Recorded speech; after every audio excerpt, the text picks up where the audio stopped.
Kilalanin natin ang mga Pinay celebrity na maaaring maging pambato ng Pilipinas sa mga international pageants sa hinaharap.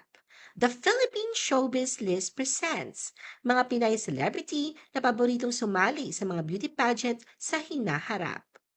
Bianca Umali.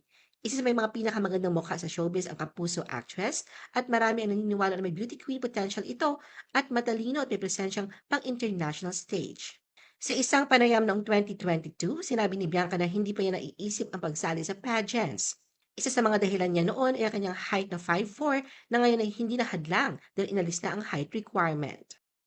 Julia Barreto. Maraming fans na nagsasabing may ganda at karismang pang beauty queen si Julia. May manadyosa na features, madalino at may confident na aura. Ngunit sa kabila ng papuri at haka-haka ng publiko, klaro ang sagot ni Julia na hindi niya nakikita ang sarili na sasali sa beauty pageant. Bukod sa height, binanggit din niya na mas komportable siya sa mundo ng showbiz, kung saan mas naipapakita niya ang kanyang talento sa pag-arte kaysa sa pagrampa o pagsali sa kompetisyon. Riri Madrid. Isa ang pangalan ng sparkle artist sa tiyak na tatahakin ang pageantry. Sa mga modeling events, ipinakita na ni Riri ang kanyang kahusayan sa pagmumodelo at pagiging isang fashion icon na lalo nagpapatibay sa kanyang posisyon bilang isang potential beauty queen. Noong nakaraang taon, inihayag niya sa isang panayam na seryoso siyang nag-iisip na sumali sa Miss Universe Philippines. Kira Ballinger. Matagal na nagpapahayag si Kira ng interes na sumali sa mundo ng beauty pageants. Ito anyang isa sa mga plano niyang nais matupad balang araw kung mabibigyan lamang siya ng tamang pagkakataon. Inamin ni Kira na bagamat noon pa man niya gustong tahakin ang larangang ito, mas pinili niyang mag-focus muna sa kanyang acting career. Para sa kanya, hindi basta-basta ang pagsali sa beauty pageant kung saan ay nangangailangan ito ng matinding dedikasyon at oras. Alam niya raw na kapag pinasok niya ang pageant world, dapat ay buo ang kanyang loob at handang maglaan ng sapat na pagsasanay para dito. Gabby Garcia. Hindi lingid sa kaalaman ng marami ang kagustuhan ni Gabby na lumahok sa Miss Universe. Sa isang panayam niya sa Fast Talk with Boy Abunda noong May 2025, ibinahagi ni Gabby na ang pangarap naman talaga niya ay maging beauty queen. Nang tanongin ni Boy Abunda kung nanatili pa rin ang kanyang kagustuhan na sumali sa Miss Universe, sinabi ni Gabby na ito na sana ang tamang panahon para subukan. Ngunit may mga bagay na kailangang isalang-alang bago siya magdesisyon. Isa sa mga pangunahing dahilan na nakaapekto sa kanyang desisyon ay ang mga kasalukuyang kontrata at endorsements na hawak niya.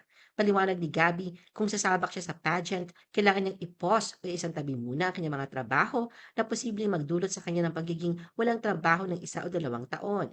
Kaya naman sa ngayon, iniisip niyang hindi ito ang pinakamatalinong desisyon para sa kanya. Faith De Silva. Sa tangkad na 5'6" at natural na morenang ganda, si Faith ay matagal na ring hinihimok ng marami na lumahok sa beauty pageants. Kilala rin siya sa kanyang resemblance kay Miss Universe 2015 Pia Wurtzbach na isa sa kanyang mga inspirasyon. Inamin ni Faith na noong bata siya, pangarap niyang maging beauty queen. Gayunpaman, sa kanyang pagdadalaga, nawalan siya ng kumpiyansa sa sarili. Ngunit ngayon, muling binabalikan niya ang pangarap na ito at bukas siyang sumubok sa pageantry. Gayunpaman, binigyang diin ni Faith na sisiguraduhin muna niyang may sapat na siyang training bago lumaban sa kahit anong national pageant para naman hindi siya mapahiya sa mga taong nagtitiwala at naniniwala sa kanyang kakayahan. Maymay Entrata. Marami ang nagtutulak kay Maymay na subukang sumali sa beauty pageant dahil sa pagiging natural ng pagrampa niya sa mga fashion show. Pero sa kabila ng pagkukumbinsi sa kanya, binigyang diin ni Maymay na wala siyang interes na pasukin ang pageantry dahil hindi talaga ito ang kanyang nais. Ayon sa kanya, dapat daw ay 100% ang kagustuhan ng isang tao para sumali at sa kanya ay hindi pa niya nararamdaman ang ganun kalakas na hangarin. Hazel Kinuchi. Maganda at mahusay magsalita si Hazel. Mukhang may grace under pressure pa. Kaya naman ang posibilidad na paglahok sa pageantry ay hindi maiwasang itanong sa kanya. Noong April 2025, tinalakay ni Hazel sa isang panayam ang ideyang ito at inaming hindi niya kailanman naisip ang sumali sa mga beauty pageant. Ayon kay Hazel, mas pinipili niyang iwan ang ganitong bagay sa iba at mas komportable siyang manatili sa kanyang kasalukuyang landas sa showbiz. Dagdag pa niya, hindi niya talaga nagustuhan ang ideya ng pag-pageant at kahit sa school ay hindi siya sumali sa anumang pageant. Lian Valentin. Isa sa mga kilalang hot and sexy kapuso star sa showbiz si Lian. Mula sa iconic daring roles hanggang sa fashion runway, marami rin ang nais makita siyang lumaban sa mga beauty pageant dahil sa kanyang tindig, ganda at talino. Sa isang TV interview noong March 2025, sinabi ni Lia na pag-iisipan pa niya kung susubok na siya, lalo at nakapagtapos na siya ng pag-aaral. Bagamat hindi niya isinara ang posibilidad, sinabi niyang mas nakatuon siya sa pagpapalago ng kanyang karera sa pag-arte at hindi pa niya nararamdaman na ito ang tamang panahon para sa pageantry. Nadine Lustre. Si Nadine ay kinikilala ng marami bilang isang icon ng makabagong Pilipina, kaya hindi na ikagugulat kung maraming tao ang susuporta sa ideya na sumali siya sa isang beauty pageant, lalo siya ay representasyon ng isang morena beauty. Ipinagmamalaki ni Nadine ang kanyang kulay, katawan at mga advokasya, mga katangiang taglay ng isang tunay na beauty queen. Ang kanyang kumpiyansa sa sarili at paninindigan sa mga isyong panlipunan ay nagpapatibay sa kanyang imahe bilang empowered Filipina, kaya naman patuloy sa paghimok ang mga tagahanga ni Nadine sa pagsali sa pageantry. Atasha Mulak. Noon pa man dala-dala na ni Atasha ang bansag sa kanya ng publiko na future beauty queen. Hindi naman ito katakataka dahil anak siya ni Binibining Pilipinas Universe 1995 Sherlyn Gonzalez at apo ni Binibining Pilipinas 1964 runner-up Elvira Gonzalez. Taglay ang likas na ganda, tindig, talino at husay sa pagsasalita. Bukas si Atasha sa posibilidad ng pagsabak sa beauty pageants sa hinaharap. Ngunit sa kasalukuyan ay mas nakatuon siya sa pagbuo ng kanyang karera bilang isang artista. Janine Gutierrez. Sa dami ng mga artista na itinuturing na may beauty queen potential, hindi may kakailang kabilang si Janine sa mga madalas na nababanggit ng publiko. Hindi lang sa ganda at tindig, kundi pati sa talino at poise niya. Ngunit sa kabila ng paghanga at impluensya ng kanyang tiyahing si Rufa Gutierrez, matagal ng tahasang nagsabi si Janine na hindi para sa kanya ang pagpasok sa pageantry, kahit pa maraming tao ang nagtutulak sa kanya na subukan ito. Ayon kay Janine, labis siyang natutuwa at nafa-flatter tuwing may mga nagsasabi sa kanya nito, ngunit inamin niyang hindi ito talaga ang laman ng kanyang puso.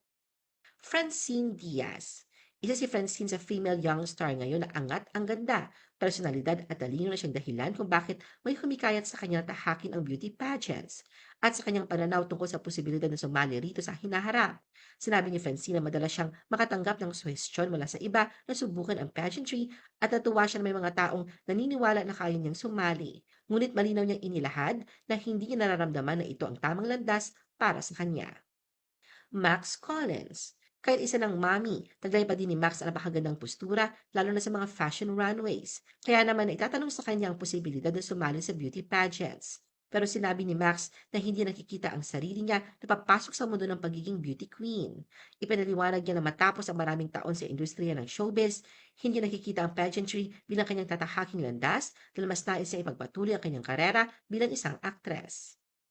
Christine Hermosa. Taglay ang timeless beauty, hindi naman nakakagulat na sa kabila ng pagiging mom of six, ay marami pa ding umaasa na subukan ni Christine ang pageantry. Sa katunayan, maging ang mother-in-law niyang si Dina Bonnevie ay hinimok siyang sumali sa Miss Universe Philippines nang malamang pwede na ang married woman sa nasabing pageant. Pero ayon kay Dina, ang suhestyon niyang ito ay diretsahang tinanggihan ni Christine. Liza Soberano.